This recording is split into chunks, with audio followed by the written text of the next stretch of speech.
हाल ही में देश भर में लिव इन रिलेशनशिप को लेकर एक नई बहस छिड़ी है। श्रद्धा आफ्ताब मामला, निकी यादव मामला, बहुत सारे ऐसे मामले हो गए हैं जिसमें जो लिव इन में रहने वाले पार्टनर की हत्या हो गई है। मामला अब सुप्रीम कोर्ट पहुंचा है और एक जनहित याचिका दाखिल की गई है। मांग की गई है कि लिव इन रिलेशनशिप को लेकर भी गाइडलाइन, कानून बनाने की ज़रूरत है। नियम भी होने चाहिए, उनका रजिस्ट्रेशन भी होना चाहिए। और ये याचिका ममता रानी ने दाखिल की, हमारे साथ हैं। आपने क्या मांग की है इस पूरी याचिका में? हमने ये मांग की है इसमें कि जो प्रॉपर जो आजकल के जो बच्चे लिव इन में रह रहे हैं, तो एक प्रॉपर जो उनके सिक्योरिटी के लिए हम प्रोविजन हम देना चाहते हैं कि रजिस्टर्ड होना चाहिए। एटलीस्ट पता लगे कि कौन किसके साथ रह रहे हैं। यदि उसके साथ कोई घटना होती है तो हमें पता हो पहले से ही। अब जैसे पेरेंट्स हैं, उनको पता ही नहीं होता, वो अपने बच्चों को हॉस्टल में भेज देते हैं या फिर वो लोग पीजी में रह रहे हैं, लेकिन पता ही नहीं होता कि वो किसके साथ रह रहे हैं।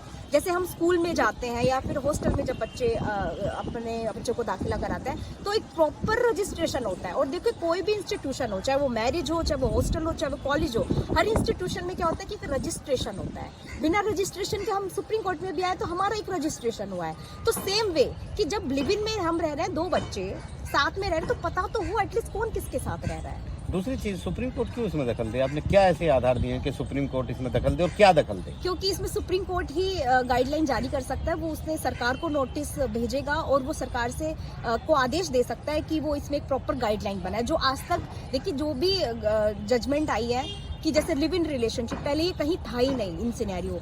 सुप्रीम कोर्ट के जजमेंट के थ्रू ही उन्होंने उसको बोला कि मान्यता दी है। जैसे डोमेस्टिक वायलेंस, अब उन्होंने ये भी बोला कि डोमेस्टिक वायलेंस यदि किसी लड़की के ऊपर होती है तो वो यहाँ पे दाखिल कर सकती है। वो उन्होंने वहीं से परमिशन मतलब ली है। लिविंग रिलेशनशिप में कोई महिला रहती है तो वो भी डोमेस्टिक वायलेंस, हाँ, उसके अंदर आएगा, में आ जाएगा, घरेलू हिंसा में आ जाएगा। और यदि कोई बच्चा भी उसमें जन्म लेता है तो उसको भी उसको उसका अधिकार मिलेगा। तो लेकिन वो ये सिर्फ सुप्रीम कोर्ट ने ही गाइडलाइन जारी किया, लेकिन इससे पहले कोई याचिका नहीं आई थी। तो अब हम ये कह रहे हैं कि सरकार को हम नोटिस करें, सरकारें आए और इसमें गाइडलाइन एक प्रॉपर तरीके से बनाई जाए और उनका रजिस्ट्रेशन भी हो और आंकड़े भी रजिस्ट्रेशन है। और देखो, यदि ये आएगी तो प्रॉपर एक सरकार के पास आंकड़ा भी आएगा कि इतने परसेंटेज हमारी लिव इन में रह रही है।